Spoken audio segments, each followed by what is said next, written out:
WCBI News at 6 starts now.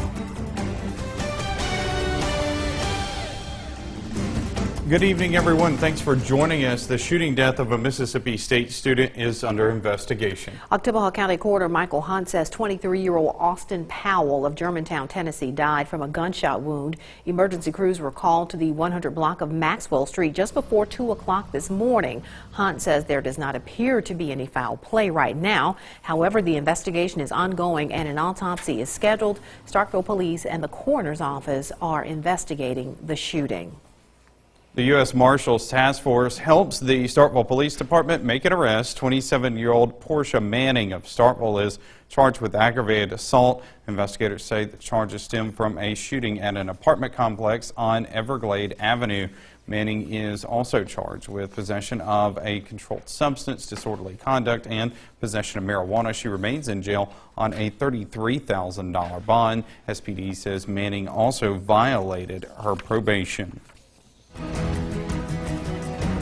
On now to a story we've been watching. NCAA allegations, an escort service called, and a coach resigning. That's what Ole Miss athletic officials are dealing with. Athletic Director Ross Bjork saying Hugh Freeze's resignation comes after personal misconduct. Many Ole Miss fans are disappointed, upset, and left wondering why. But why are so many fans and opponents entrenched in the ongoing saga? Our Jory Talley joins us in the studio with more on why fans become so polarized with these types of stories. Jory? Audrey and Joey, a man who was once known to be a role model in his faith and leadership, is now someone whose secrets contradict everything fans thought he stood for. Today I talk with fans about their reaction and a psychologist to see where this passion comes from. He let the Rebel Nation down. A statement heard over and over the day after former Ole Miss football coach Hugh Freeze resigned. The school did not say explicitly personal misconduct led to the decision, but did confirm his school phone was linked to at least one call to an escort service. Some fans and critics say that would be in direct conflict with the image he portrayed to the rest of the country. One of the things that Hugh preached is that the Rebel Nation's a family. And as a family, he let us down in a lot of ways. Well, he let himself down too. And but it's a sad situation.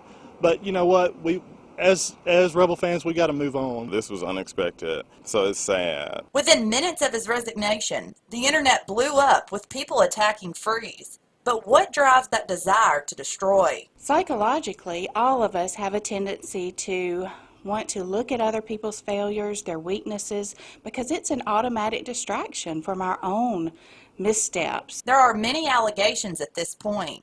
Counselor Wendy Wood says stories like this often lead people to question their own faith and even people who they thought they knew. Because of the notoriety that the institution itself has, the history of the individual and his successes and in his Christian walk, it is going to be much more publicized and even popular to poke fun at and to prolong than someone maybe next door or within our own community. While there seems to be a lot of bad news surrounding the football program, most fans say they'll remain loyal. When it rains, it pours, and then sometimes when it pours, it storms.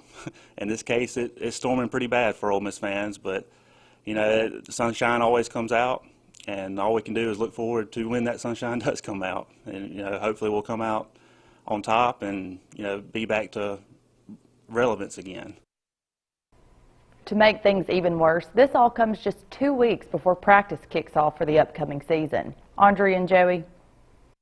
All right, Jory in our studio with that story. A lot of healing to take place there for sure. Yeah. All right, time now to turn things over to Chief Meteorologist Keith Gibson. He has our first look at our forecast.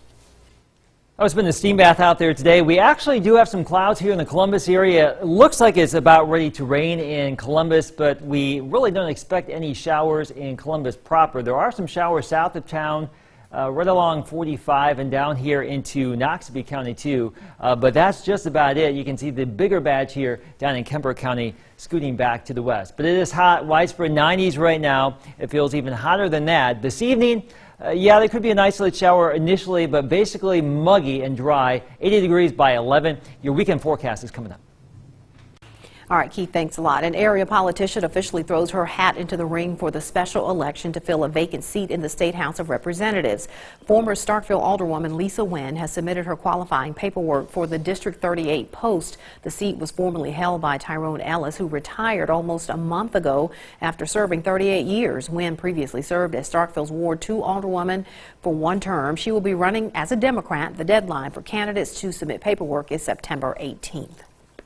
For the second month in a row, Alabama's unemployment numbers are down. June's jobless rate is 4.6%, a drop from May's 4.9%. Last year, June's unemployment rate in Alabama was almost 6%. Governor Kay Ivey says the state's economy is growing and adding more jobs to the private sector. In our area, the news isn't quite as good. Pickens County came in at 6.8%. That's up from May's 5% numbers, and Lamar County is sitting at 5.1%, a big jump from the 3.9% they saw in May. Well, good news on the other side of the state line. Mississippi added 4,000 jobs in June. The state's unemployment rate is 5%, the second lowest rate the state has seen since 1979. The latest jobless rate is 1/10 of a percentage point higher than it was a month earlier in May, when the rate was 4.9%. A year ago, the unemployment rate in the state was 5.9%. All right, when we come back, we preview a celestial event, a century in the making. Yeah, we find out what you can expect and pick up a few tips on watching the show. Watching WCBI News at 6 with Andrea Self and Joey Barnes. Welcome back. A month from now, all eyes will be on the skies as a near total solar eclipse will be visible through much of North America. And it's being called the Great American Eclipse of 2017, and it will occur 1 month from today on August 21st. Chief Meteorologist Keith Gibson has more on what we can expect to see here in North Mississippi and West Alabama. Keith? Hey, Joey, Andrea, I went over to Mississippi State recently and spoke with an astronomer about what could be a lifetime event for many of us here in the Deep South. I also picked up a few tips on how to watch it safely. The countdown is on. In 30 days, the entire lower 48 will be treated to a sky show the likes of which haven't been seen here in almost 100 years. The event, an eclipse of the sun, either partial or total depending on location. Essentially, the moon is going to pass between the Earth and the sun. A resulting shadow will cross the United States from Oregon to the Carolinas. Dr. Angel Tanner, an associate professor of astrophysics at Mississippi State University, says it will be a sight to behold even around here. Oh, you're going to notice it. Yeah, you'll notice there's a big chunk being taken out of the sun. Columbus and Starkville will have about 90% of the sun blocked, Tupelo 92%. Looking for 100% totality? Just travel to Nashville. Things get going just before noon on August 21st, with the maximum darkness occurring about 1:30 in the afternoon. Yeah, you'll notice a little bit of a change in the lighting. It'll look a little bit like twilight, and you'll notice that maybe some of the animals are going to behave like twilight. The birds will start chirping, and maybe the cows will come home. As with every solar eclipse, you need to use caution. Don't look directly at the sun with the naked eye. Use a pinhole box projector or simply look at the shadows created by leaves as sunlight filters through a tree. Only look at the sun if you have certified solar shades that block solar radiation. These aren't the most fashionable glasses, but this is what you need solar protection for the solar eclipse. As for the weather, well, it's still too early to predict with certainty. You can never rule out pop-up storms this time of year, but sky gazers of all types are hoping for the best. So it's a very unique thing to see, and most astronomers are just excited. We're like everybody else. We're amateur astronomers. We just want to go see it. And see it we shall on August 21st. It's only a matter of time. For WCBI News, I'm Chief Meteorologist Keith Gibson. And Dr. Tanner says a public viewing with telescopes and free solar glasses is planned for the MSU drill field the day of the eclipse. Joey. Looks like a lot of fun. All right, thanks, Keith. Well, some people probably could use some solar eclipse day. For the big climate story is the heat, with air temperatures in the upper 90s and heat indices hitting the triple digits today. Folks working outside are really feeling the heat. It's hard to imagine anything hotter than, well, laying asphalt in this weather. And some road workers with Falcon Construction say the heat, well, it's unbearable. For up to 8 hours a day, the workers are out in the sizzling sun paving a portion of the roadway. Workers say the best advice is stay hydrated. It's pretty hot, but I just normally try to find the shade and keep plenty of water with me. You have to drink plenty of water and drink plenty of Gatorade and have to eat good and just try to stay focused on the traffic and what you're doing. Man, what a hot job. Clinton says he's been working out there for the last 8 months and he's about ready for some cooler weather. I know a lot of people are.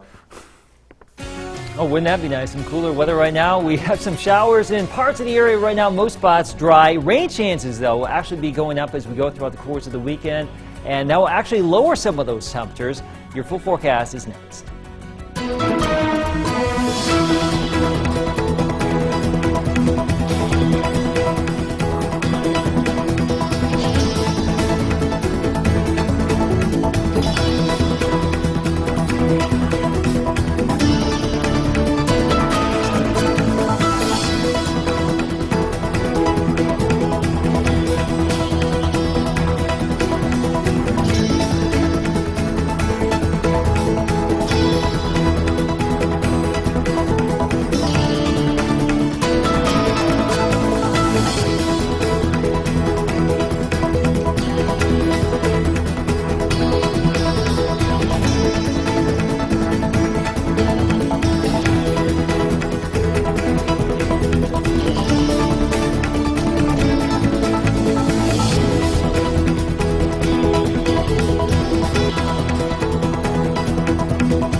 Your first alert forecast with Chief Meteorologist Keith Gibson. The 3 H's of summer, hazy, hot, and humid. That's what we have in place across our area right now. You can see in Tupelo a live look with our Alpha Insurance camera there. It is just a sultry type Friday evening out there. No rain expected here in Tupelo tonight. Now in Vernon at Durham's Pharmacy, we're looking out to the south with our camera network here, and you can see a building cumulus cloud right there. We could still squeeze out a shower here in some parts of our southern counties, but not everyone's going to see a downpour. You can see some of that darkening on the horizon southwest of Columbus, so there is a little bit of rain out there. This is our live Doppler radar. There's downtown Columbus right there, and just to the south right here along Highway 45, southern Lowndes County, this is a nice little downpour. It's not going to last too long, but it's out there. And then we also have a few additional blips popping on up here west of Ackerman too, and those may be drifting back to the west. And also notice this little arc right there. That's one of those little outflow boundaries kicking back to the northwest, and that continues to propagate back to the northwest. And as it does so, we may squeeze out a few more showers or brief thunder showers here across the southern half of our area this evening. But a lot of what you see right here moving from east to west is actually going to be fading away once the sun goes on down later this evening. Temperatures right now into the 80s and 90s. It is a scorcher out there. It's been hot all day long. The heat index still in the triple digits in most spots that still have some sunshine. And I think we're going to be in that same ballpark tomorrow and also into Sunday too. If we're lucky on Sunday, these numbers, the heat index values may be a little bit lower with some higher rain chances, but the heat advisory continues across our region right now. The core of the heat is going to be shifting back to the west a little bit as we close out the weekend, so it's not going to be as hot, but it's still going to be warm / hot. So not crazy hot, just hot. We'll take anything we can get right now. Once these showers and thunder showers fade away, mainly clear tonight, 76 degrees.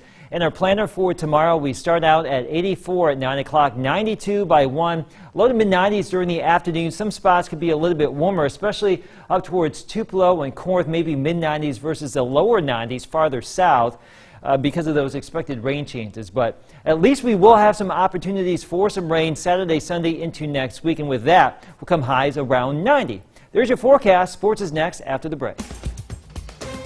WCBI Sports with Tom Ebel is brought to you by your local Ford dealers. Go further. Ole Miss Athletic Director Ross Bjork said in last night's press conference addressing head coach Hugh Freeze's resignation that priority number one is the players, also stating that if players wanted to transfer, the school will listen and support any decisions. Some of the players took to Twitter to voice their support for the program. Right off the bat, Chucky Mullins Courage Award winner senior Marquise Haynes says, "We ain't backing down." Freshman and former Clinton Arrow Cam White tweeting this photo of the team saying he's staying loyal to the family. Offensive coordinator and Hugh Freeze hire Phil Longo tweeting this out this morning saying, "United we stand." And probably the strongest response coming from former Oxford Charger DK Metcalf. So a lot of support from the Ole Miss Rebels for the program as they enter an uncertain time. Heading over to the high school football tour, we stay in Region 4 3A with one of the most improved teams in our viewing area. The South Pontotoc Cougars are stop number 33 on our 1660 marathon. WCBI's 60 Schools in 60 Days is brought to you by Toyota, Let's Go Places, and Emerson Animal Hospital, where your pets are family in West Point. South Pontotoc looks to continue to build momentum heading into the 2017 season. In 2016, the Cougars finished with a winning season for the first time since 2003. This season, the team brings back 16 starters and are looking forward to another big year. I think the excitement is really about building on what we built last year. First winning season over a decade, I'm pretty sure it was. And we're really just trying to keep the tradition that we built with the seniors from last year and to just build on that. We're trying to go 12-0 basically.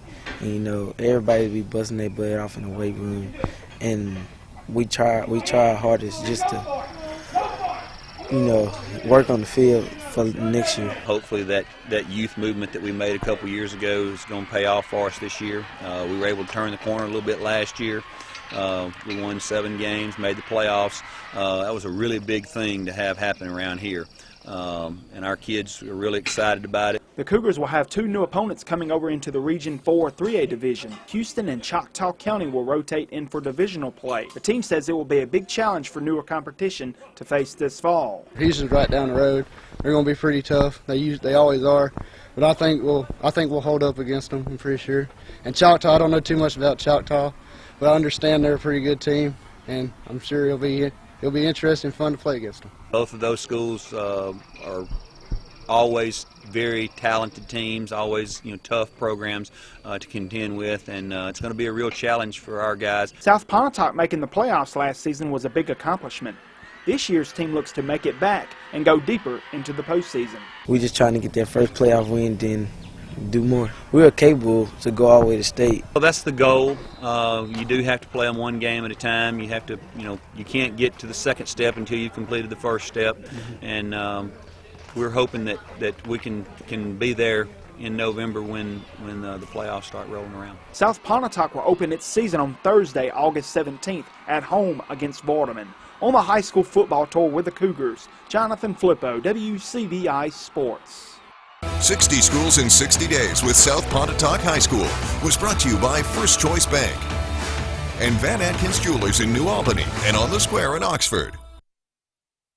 All right, a little bit of rain out there this evening. Most spots dry, but those rain chances go on up. And with that, as we go forward for the next few days, it won't be as hot. Okay. Not as hot. Looking Still forward hot. to But that still rain. hot. Yeah, we'll take anything that we can get at this point. The last few days, really warm. That's how it is in the summer in the South. It's hot and it's really, really hot. Right, 2 different kinds of hot. Yeah. That humidity always plays a role. Thanks for joining us, everybody.